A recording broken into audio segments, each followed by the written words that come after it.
Hi there, it's Dwayne, founder of My Nerdy Buddy IT. One question I always get asked is, Dwayne, how do I know when it's time for me to buy a computer?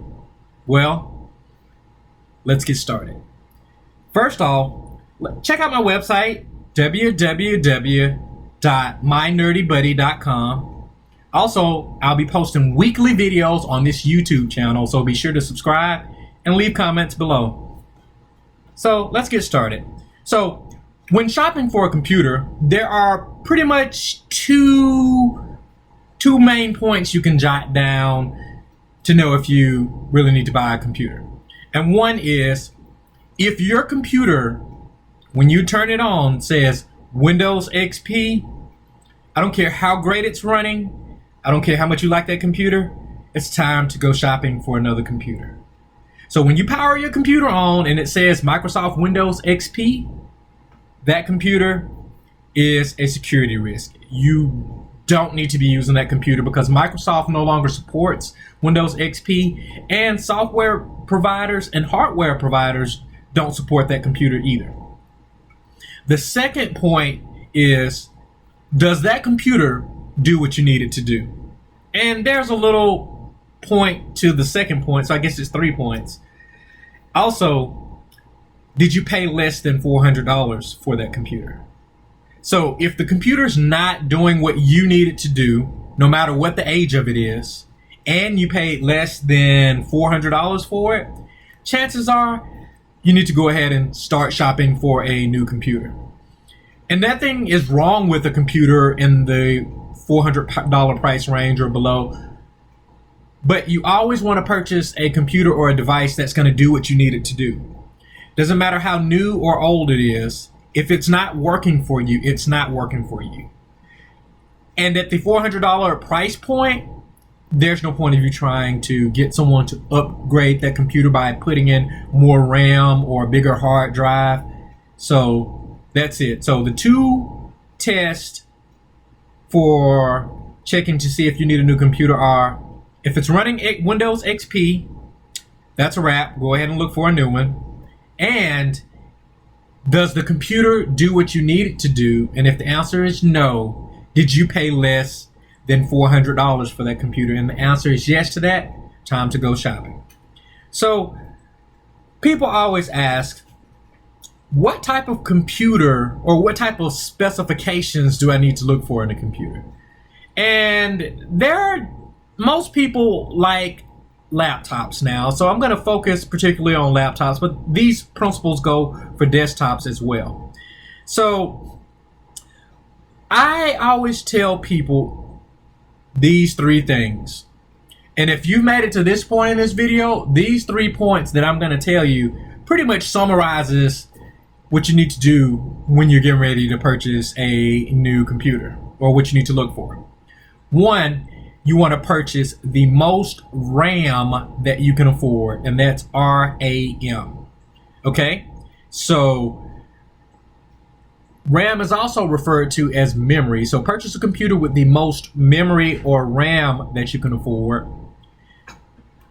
If you're watching this video, chances are you're a Windows person, so you want to purchase a computer that runs Microsoft Windows 10.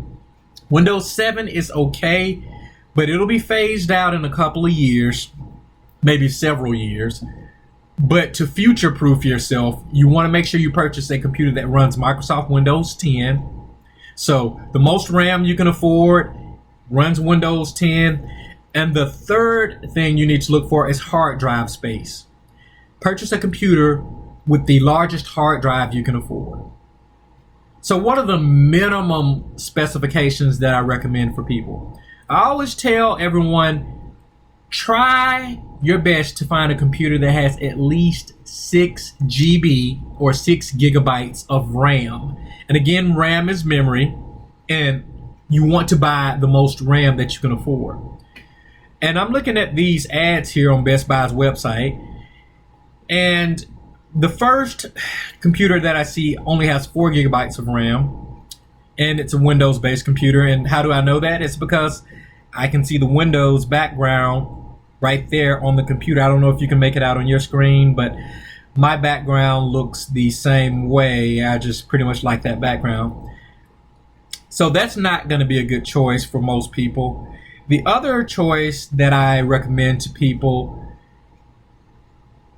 is going to be something around the 6 or 8 gigabyte, 6 being the minimum amount of memory. And this would be perfect. But the price is too high, right? Most people are not looking to pay that for a computer. So you can go here and you can actually sort by price on Best Buy's website. And I'm not going to shop for you online. I'm just kind of scrolling through to give you an idea of what to look for. This computer would be perfect. It's $429.99. It has 6 gigabytes of memory, and it has a 500 gigabyte hard drive. That's plenty for most people. So this would be a good choice for you. And if you're still unsure and this video is confusing you, take these 3 points that I mentioned earlier: the most RAM you can afford, the most hard drive space you can afford, and you need it to run Windows 10.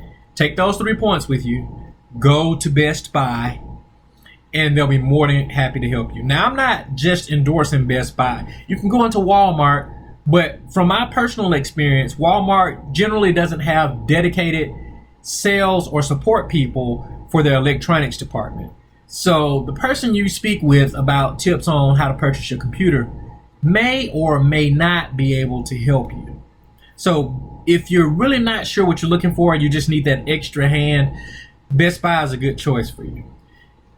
If you're somewhat tech savvy, Amazon.com is a good place to buy, but the safest place is Best Buy if you need someone to help you with the hands-on approach, and then maybe Walmart if you really know what you're looking for.